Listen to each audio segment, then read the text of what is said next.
रात गहरी थी। धर्मशाला के लंबे संकरे गलियारे में एक राजकुमार करवटें बदल रहा था।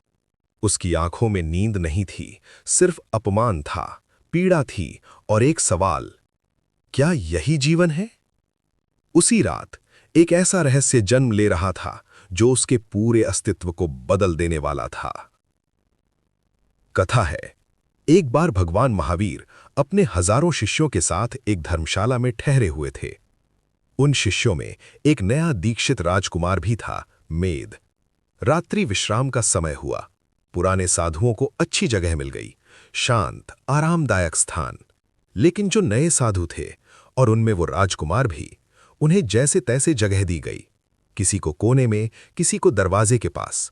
और राजकुमार मेद, उसे एक संकरे भीड़ भरे गलियारे में सोना पड़ा, जहां हर क्षण कोई ना कोई आता जाता रहता था।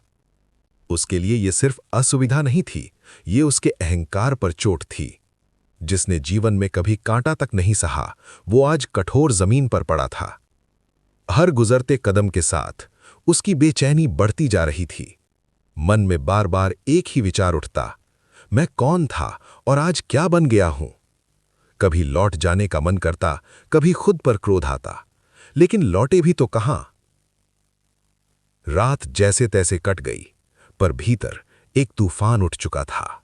सुबह हुई और उसी सुबह उसके जीवन का सबसे बड़ा सत्य सामने आने वाला था। भगवान महावीर ने उसे अपने पास बुलाया। उनकी दृष्टि शांत थी, पर शब्दों में गहराई थी। मेद, तुम्हें पता भी है तुम पिछले जन्म में कौन थे? राजकुमार चुप रहा, उसका सिर झुक गया। महावीर ने कहना शुरू किया, ध्यान से सुनो। तुम पिछले जन्म में मेरुप्रभ नाम के एक विशाल हाथी थे। दृश्य बदलता है। एक घनघोर जंगल, चारों ओर हरियाली और बीच में एक विशाल शक्तिशाली हाथी, मेरुप्रभ। गर्मी का मौसम था। अचानक जंगल में भयंकर आग लग गई।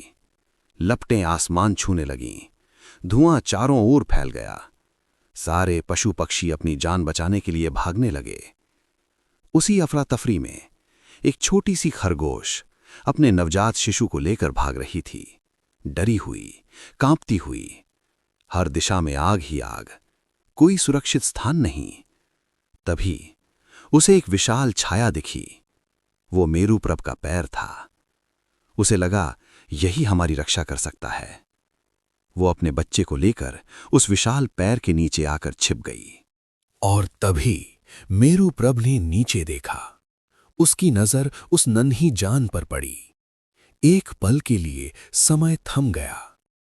वो चाहता तो बस एक कदम बढ़ाता और आगे निकल जाता, लेकिन उसने ऐसा नहीं किया। वो वहीं रुक गया, स्थिर, अचल।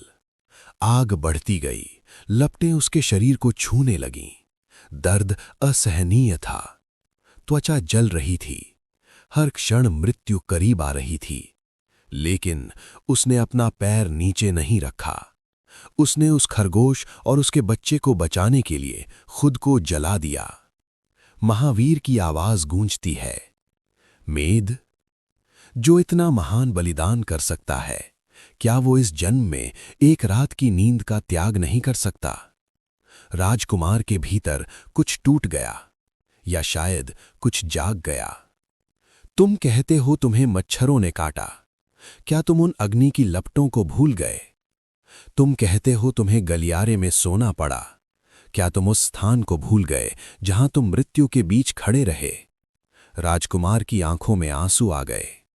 अब वो अपमानित नहीं था, वो जाग चुका था। उसके भीतर वैराग्य की ज्वाला उठी।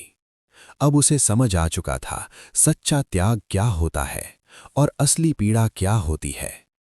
उस रात की नींद अब उसे छोटी लग रही थी और पिछले जन्म का बलिदान उसकी आत्मा में गूंज रहा था। लेकिन कहानी यहीं खत्म नहीं होती, क्योंकि सवाल अब भी बाकी है। क्या हर आत्मा अपने ही कर्मों की कहानी जी रही है?